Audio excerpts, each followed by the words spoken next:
मित्रों नमस्कार, संजय सस क्लासेस में आपका स्वागत है। आज हम हिंदी विषय संबंधित आदिकाल के कुछ बहुविकल्पी प्रश्नों पर चर्चा करेंगे जो परीक्षा के दृष्टि से बहुत इंपॉर्टेंट हैं।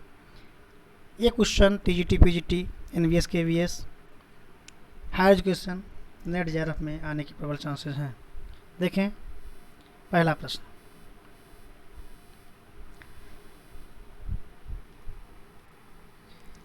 जबकि प्रत्येक देश का साहित्य वहाँ की जनता की चित्रवृत्त का संचित प्रतिबिंब होता है, तब यह निश्चित होता है कि जनता की चित्रवृत्त के परिवर्तन के साथ साथ साहित्य के स्वरूप में भी परिवर्तन होता चला जाता है।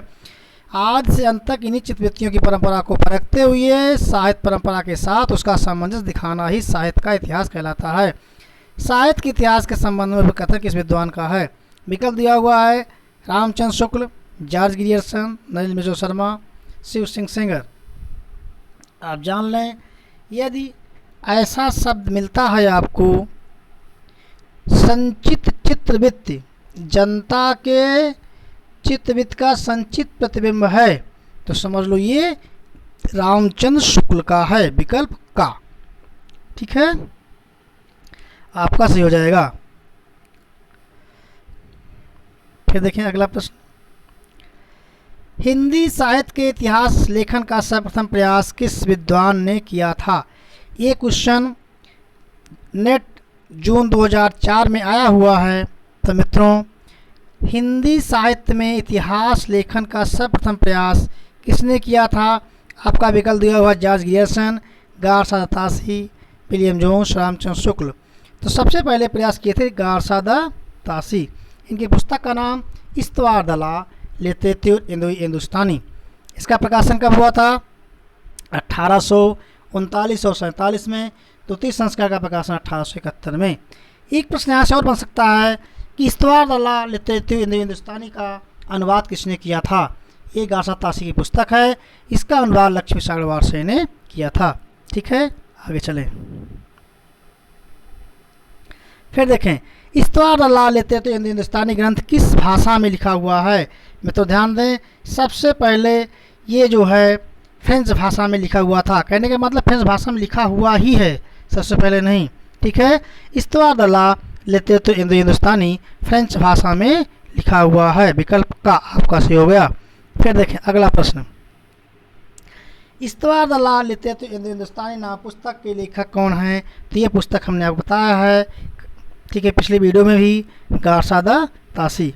जो भाई बहन हमारे पूरा पिछला वीडियो आदिकाल संबंधी जितने वीडियो हमने प्रोवाइड करवाए हैं नहीं देखे हैं, उसका लिंक नीचे डिस्क्रिप्शन में दिया हुआ है, वहाँ जाकर के देख सकते हैं।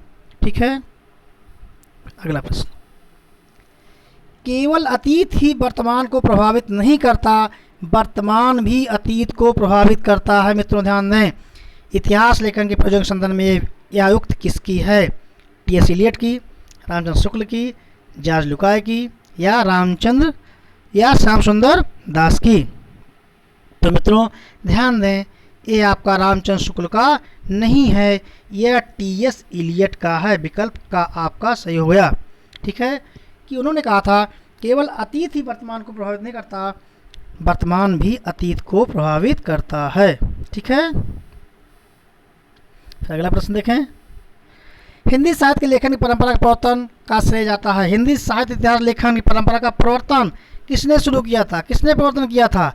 इसका श्रेय जाता है, तो मित्रों ध्यान दें, इसका श्रेय जो है गारसादा तासी को जाता है। ठीक है, विकल्प आपका गा सही हो गया। फिर अगला प्रश्न, शिव सिंह सेंगर द्वारा रचित हिंदी साहित्य का इतिहास शिव सिंह सरोज किस वर्ष में प्रकाशित हुआ था?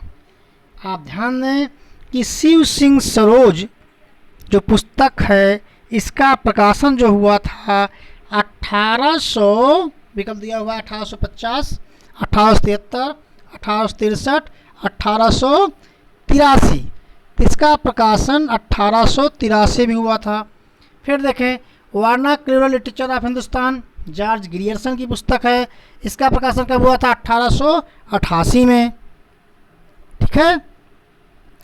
तो मित्रों प्रश्न बनता कैसे है, इनके कवियों का नाम, फिर इनमें इसका प्रकाशन कब हुआ था, ठीक है, फिर इसमें कितने कवि वर्णित हैं, ठीक है, ऐसे प्रश्न यहाँ से बनने के अच्छे चांसेस हैं। फिर अगला प्रश्न मित्रों, जो भाई बहन हमारे चैनल पर नए हों, चैनल को सब्सक्राइब, लाइक, शेयर जरूर करिएगा, जिससे हमारा वीडियो सबसे पहले आपके पास पहुँचे। अगला प्रश्न देखें, साहित्य इतिहास लेखन की विधेयवादी पद्धति। विधेयवादी पद्धति किसकी है? यहाँ से प्रश्न बनता है। विधेयवादी पद्धति एक प्रश्न यहाँ से ही बन जाता है। किसका है? रामचंद्र शुक्ल का। विधेयवादी पद्धति का प्रयोग किसने किया था? रामचंद्र शुक्ल जी ने। ठीक है, ये प्रश्न आपका यहीं से बन जाता है। दूसरा, इतिहास साहित्य इतिहास लेखन की विधेयवादी पद्धति से तात्पर्य है, विकल्प दिया हुआ है का वर्णमाला के अक्षर क्रम में इतिहास कृतिकारों का परिचय, द्वंद्वात्मक भौतिकवाद के सिद्धांत पर आधारित, काल क्रमानुसार कवियों का परिचय, जाति परंपरा राष्ट्रीय सामाजिक वातावरण का विश्लेषण। मित्रों ध्यान दें, इसमें आपका कौन सा विकल्प सही होगा? इसमें विकल्प चौथा घा आपका सही हो जाएगा। बहुत अच्छा प्रश्न है। ठीक है, अगला प्रश्न, ये प्रश्न बहुत इंपॉर्टेंट है, कई बार टीजीटी में पीजीटी में पूछा ही जाता है। पिछली बार ही पूछा हुआ प्रश्न 2016 में पूछा हुआ है। मिश्रबंध बिंदुओं ने मिश्रबंध विनोद ग्रंथ में कितने कवियों का विवरण दिया है? तो मित्रों ध्यान दें, इस तरह का प्रश्न कई बार पूछा हुआ है, पूछा जाता है। हमने बताया था लगभग 5000 कवि। ठीक है, मिश्रबंधों ने मिश्रबंध विनोद में कितने कवियों का वर्णन किया है? तो लगभग 5000, विकल्प 4 घा सही हो गया। ठीक है, फिर अगला प्रश्न, मिश्रबंध विनोद के प्रथम 3 भाग का प्रकाशन हुआ था। मिश्रबंध विनोद का प्रकाशन जो कुल 4 भागों में हुआ था, प्रथम 3 भाग का प्रकाशन 1913 में और चौथे भाग का प्रकाशन, प्रथम 3 भाग का प्रकाशन कब हुआ था? 1913। अच्छा, अब दे दें चौथे भाग का प्रकाशन। जो चौथा भाग था इसका प्रकाशन कब हुआ था? इसका प्रकाशन बताएं। इसका प्रकाशन 1934 में हुआ था। ठीक है, मिश्रबंध विनोद का ग्रंथों का प्रकाशन 4 खंडों में हुआ था। ठीक है, अगला प्रश्न, स्केच ऑफ हिंदी लिटरेचर के लेखक हैं। हमने बताया था स्केच ऑफ हिंदी लिटरेचर बहुत इंपॉर्टेंट प्रश्न है। तो विकल्प दिया हुआ पादरी एडविन ग्रीव्स, जॉर्ज ग्रियर्सन, गार्सर तासी, जेम्स वाट। आप आसानी से कर लेंगे कि एडविन ग्रीव्स क्या है। फिर एक प्रश्न बनता है, ये हिस्ट्री ऑफ हिंदी लिटरेचर। तो हिस्ट्री ऑफ हिंदी लिटरेचर जब आएगा तो उसके लेखक कौन होंगे? History of Hindi literature,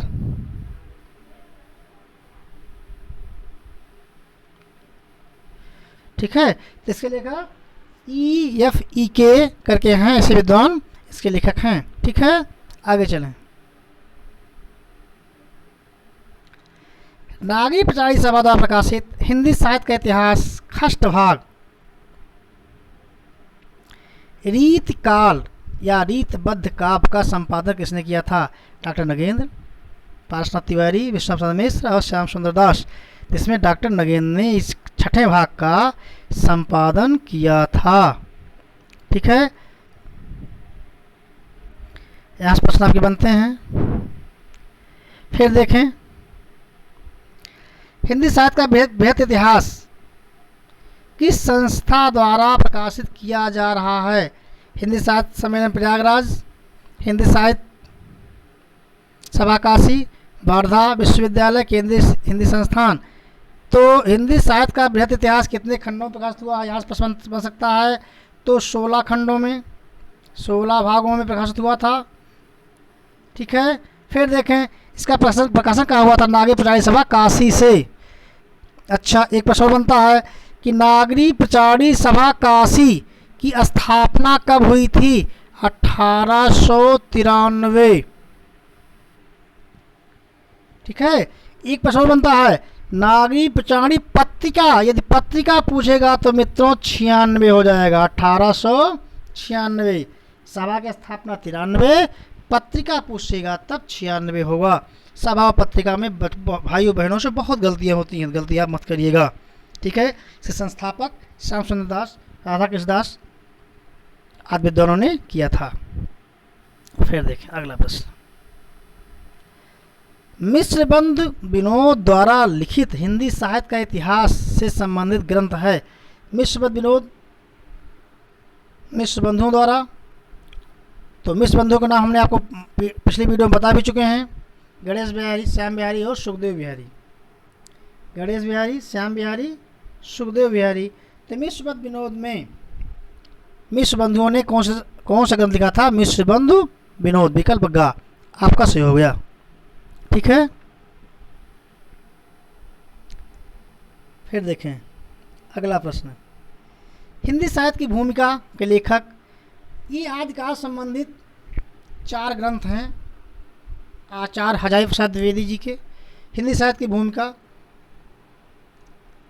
Hindi साहित्य का आदिकाल, हिंदी साहित्य का उद्भव विकास, ये आचार्य रामचंद्र शुक्ल के महत्वपूर्ण 3 ग्रंथ हैं, मान चलिए। ठीक है, हिंदी साहित्य की भूमिका, हिंदी साहित्य का आदिकाल, हिंदी साहित्य की भूमिका, हिंदी साहित्य का उद्भव विकास, ये सब किसकी रचना है? ये सब हजारी प्रसाद द्विवेदी जी का है। ठीक है, विकल्प का सही हो गया। फिर देखें अगला प्रश्न, इसमें जितने भी प्रश्न हैं सब बहुत इंपॉर्टेंट हैं। हम आपका समय ना जाया करके केवल ऐसे ऐसे प्रश्नों पर चर्चा कर रहे हैं जो कि पेपर की दृष्टि बहुत इंपॉर्टेंट हैं। ठीक है, तो मित्रों हमारा प्रयास है कि आपको अच्छा नंबर मिले और आने वाली वैकेंसी में आप सफल हों और हमारे पढ़ाए हुए बहुत क्वेश्चन आपको मिले। ठीक है, हिंदी साहित्य से भी और ग्रामर से भी का आप साथ भी बताएंगे। संस्कृत के जो अच्छे प्रश्न हैं उस पर हम चर्चा करेंगे। ठीक है, और ग्रामर का कोई भी बिंदु छूटेगा नहीं। ठीक है, तो जो हिंदी का ग्रामर है वह अन्य परीक्षाओं में, जितने भी परीक्षा हैं सब में आता है, तो आपके लिए, हर भाई बहनों के लिए बहुत हेल्पफुल होगी। ठीक है, अब देखें अगला प्रश्न, हिंदी साहित्य की भूमिका किसने लिखी थी? हिंदी साहित्य की भूमिका हो गया हजारी प्रसाद द्विवेदी का। फिर देखें अगला प्रश्न, हिंदी साहित्य का संक्षिप्त इतिहास के लेखक। विकल्प दिया हुआ है, ये नेट का प्रश्न 2003 का। विश्वनाथ त्रिपाठी, रामचंद्र शुक्ल, हजारी प्रसाद द्विवेदी और श्याम स्वरूप चतुर्वेदी। हिंदी साहित्य का संक्षिप्त इतिहास किसने लिखा था? तो ये विश्वनाथ प्रसाद त्रिपाठी, विकल्प का। ठीक है, अगला प्रश्न, हिंदी साहित्य का दूसरा इतिहास भी नेट 2003 में पूछा हुआ प्रश्न है। हिंदी साहित्य का दूसरा इतिहास किसने लिखा था? बच्चन सिंह। अच्छा, हजारी प्रसाद द्विवेदी की रचनाएं जो आदिकाल संबंधित हैं, हिंदी साहित्य की भूमिका, हिंदी साहित्य का आदिकाल, हिंदी साहित्य का उद्भव और विकास। रामचंद्र शुक्ल का हिंदी साहित्य का इतिहास 1929 में लिखा हुआ है। हिंदी साहित्य का इतिहास 1929 में, 1934 में, 1971 में 3 बार इसके बारे में चर्चा की गई है। तो 1929 में जब लिखा गया था तो 1929 में रामचंद्र शुक्ल ने लिखा था। 1929 में, 1934 में हिंदी साहित्य का इतिहास रमाशंकर शुक्ल रसाल ने लिखा था। ठीक है, 1934 में रसाल। फिर देखें, बहुत अच्छा प्रश्न है, 1971 में डॉक्टर नगेंद्र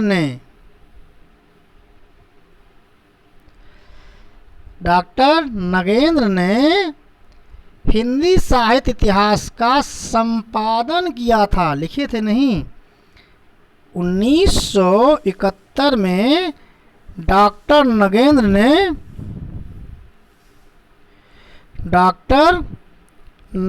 ने हिंदी साहित्य का इतिहास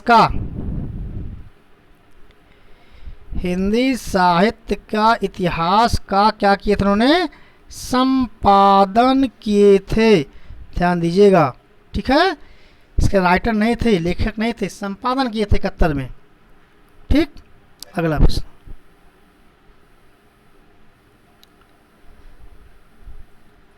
बहुत अच्छा प्रश्न है, नेट 2002 का है।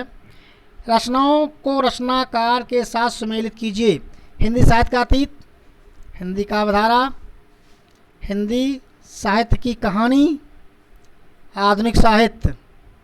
ठीक है, तो हिंदी साहित्य का अतीत विश्वनाथ प्रसाद मिश्र, ये आपका हो जाएगा, ये हो गया।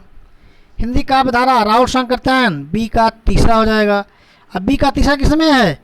बी का तीसरा देखें, बी का तीसरा विकल्प गा में है। ठीक है, तो बी का तीसरा जब विकल्प गा में है, हिंदी काव्यधारा राहुल शंकर तैन, बी का तीसरा, तो बी में तीसरा किसमें है? ये है बी, ये है तीसरा, तो इसमें है गा में, विकल्प गा। ठीक है, तो हिंदी साहित्य का अतीत विश्वनाथ प्रसाद मिश्र, हिंदी काव्यधारा राहुल शंकर तैन, हिंदी साहित्य की कहानी, हिंदी साहित्य की कहानी प्रभाकर माचे, आधुनिक साहित्य नंद दुलारे वाजपेयी।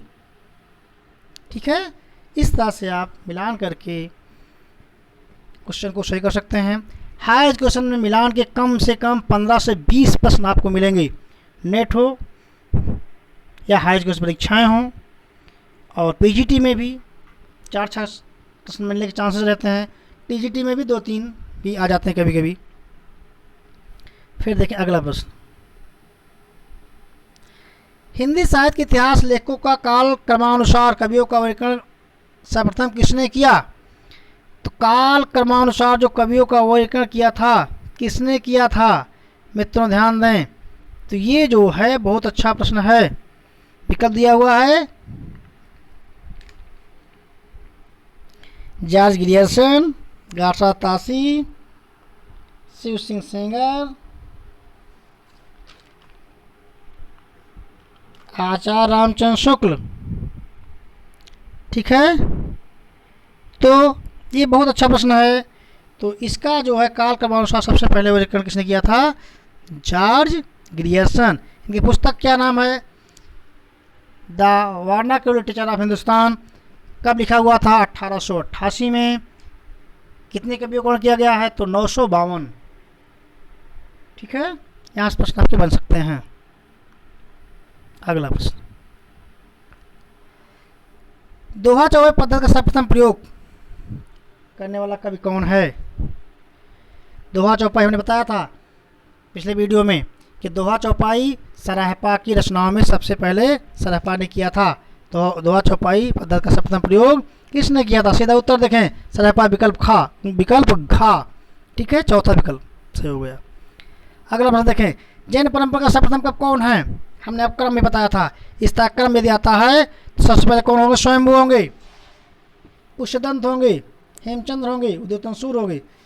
कुल मिला के ऐसे में स्वयंभू जो है जैन परंपरा का सर्वप्रथम कवि माने जाते हैं। स्वयंभू जैन परंपरा का सर्वप्रथम कवि हैं और इनकी रचनाएं बहुत इंपॉर्टेंट हैं। इनकी 3-4 रचनाएं जो हैं बहुत इंपॉर्टेंट हैं।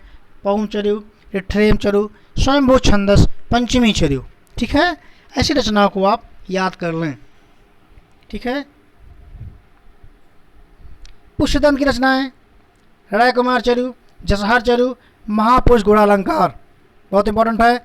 हेमचंद की हेमचंद शब्दानुशासन, देसी नाम माला कोश बहुत इंपॉर्टेंट है। ये इनकी रचनाएं बहुत इंपॉर्टेंट है। फिर आगे देखें, बौद्ध सिद्धों के प्रथम साहित्य उद्धारकर्ता हैं। ध्यान दें, बौद्ध सिद्धों के प्रथम साहित्य उद्धारकर्ता पूछा गया है। संपादन कार्य का शुभारंभ जब हुआ था उसके उद्धारकर्ता किसने हैं? कौन है? ठीक है, तो उसके उद्धारकर्ता बेंडल हैं, विकल्प खा। बौद्ध साहित्य के सिद्धों का जो उद्धारकर्ता है, इसके बारे में हमने आपको बताया है कि यह प्रश्न बहुत इंपॉर्टेंट है। ठीक है, और पेपर की दृष्टि से बहुत अच्छा प्रश्न है और पेपर में आने के इसके चांसेस अच्छे हैं। ठीक है, तो ये बेंडल महोदय हैं। अगला प्रश्न देखें,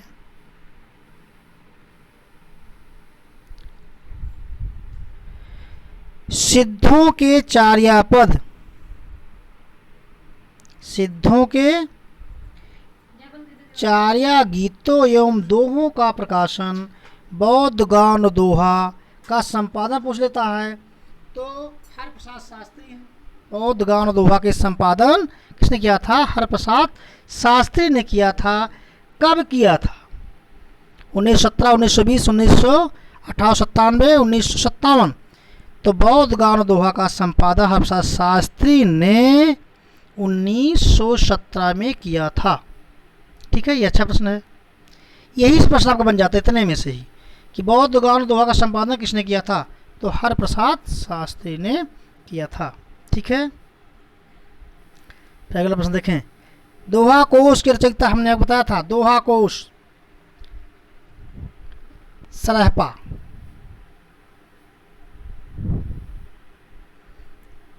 और दोहा कोश सरहपा, लुइपा में रहस्य की भावना दिखाई देती है। ऐसे ऐसे मिलते हैं प्रश्न आपको। चार्यापद सबरपा। ठीक है, अगला प्रश्न देखें। पुस्तक जल्हड़ हथ दय चली गज्जन पुकाज, पिछली वीडियो हमने आपको बता चुके हैं। यह उक्त किसकी है? यह उक्ति चंद्रवरदाई की है कि उन्होंने पृथ्वीराज रासो को अपने पुत्र जल्हड़ को देकर के गजनी चले गए थे राजकाज में हिस्सा बटाने के लिए। तो चूंकि जब दिए थे तो पुस्तक पूरी नहीं हुई थी, पृथ्वीराज रासो अधूरी पुस्तक थी। यहाँ से एक प्रश्न बनता है कि पृथ्वीराज रासो को किसने पूरा किया? तो उनके पुत्र जल्हड़ ने ही पूरा किया था। कथन किसका है? कथन जो है ये आपका चंद्रवरदाई का है। ठीक है, अगला प्रश्न। योगचर्या पुस्तक के लेखक, बहुत अच्छा प्रश्न है, डोम्बिपा, लुइपा, सबरपा, सरहपा। अब देखें, सरहपा का है आपका दोहा कोश, दोहा कोश आपका सरहपा का है। सबरपा क्या है? चार्यापद, चार्यापद सबरपा। योगचर्या किसका है? योगचर्या आपका डोम्बिपा का है। विकल्प का आपका सही हो गया। अगला प्रश्न, स्वयंभू लिखित रचना कौन सी है? स्वयंभू बहुत इंपॉर्टेंट है। ये प्रश्न इतने में से ही आपके हर बार एक प्रश्न आपको मिलेगा। इस क्वेश्चन को आप लिख लो, याद कर लो, अगर हर बार एक प्रश्न आए तब बताइएगा। महापुराण किसी रचना है? पुष्यदंत की। पुष्यदंत 2016 का प्रश्न है, आया हुआ है। पौमचर्यु किसने लिखा था? स्वयंभू। पौमचर्यु स्वयंभू। भविष्यत कथा धनपाल। पदावली विद्यापति।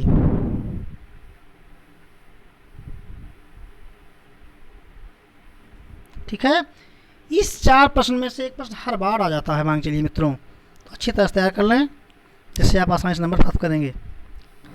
ठीक है, अगला प्रश्न, आलखंड के रचयिता जगनिक। विकल्प खा। आलखंड को प्रकाशक किसने किया था? चार्ल्स इलियट, फर्रुखाबाद के जिलाधीश थे, न्यायाधीश थे, जिलाधीश। कब किया था? 1865। आलखंड कहाँ गया था? पूर्वांचल बुंदेलखंड में, उत्तर प्रदेश के बैसवाड़ क्षेत्रों में। यहाँ से प्रश्न आपके बन जाते हैं। ठीक है, फिर देखें, नरपतनाल बीसलदेव रासो, यहाँ से प्रश्न बनता है। नरपतनाल बीसलदेव रासो, बीसलदेव रासो कौन सा प्रधान है? श्रृंगार रस। ठीक है, चंद्रवादी आप जानते हैं, पृथ्वीराज रासो। कभी कभी क्रम बनाने का आता है तो खुमार रासो पहले होगा, फिर बीसलदेव रासो, फिर परमार रासो, फिर पृथ्वीराज रासो। ये क्रम बनाने के लिए आपको कभी कभी आ जाता है। ठीक है, और अगला प्रश्न बहुत इंपॉर्टेंट है, अंतिम प्रश्न, पाहुर दोहा ग्रंथ की रचना किसने की थी? धनपाल, स्वयंभू, जयसिंह, राम सिंह, बताएं। धनपाल भविष्य कथा हमने आपको बताया है। स्वयंभू पहुंचो शंभु छंदस पंचमी चर्यु। पाहुर दोहा ग्रंथ के रचनाकार मुनि राम सिंह हैं। विकल्प का आपका सही हो गया। ठीक है, तो जो भाई बहन हमारे चैनल पर नए हो चैनल को सब्सक्राइब जरूर करें और वीडियो को लाइक शेयर भी करें, जिससे हमारी वीडियो सबसे पहले उनके पास पहुँचे। पूरा वीडियो देखने के लिए धन्यवाद।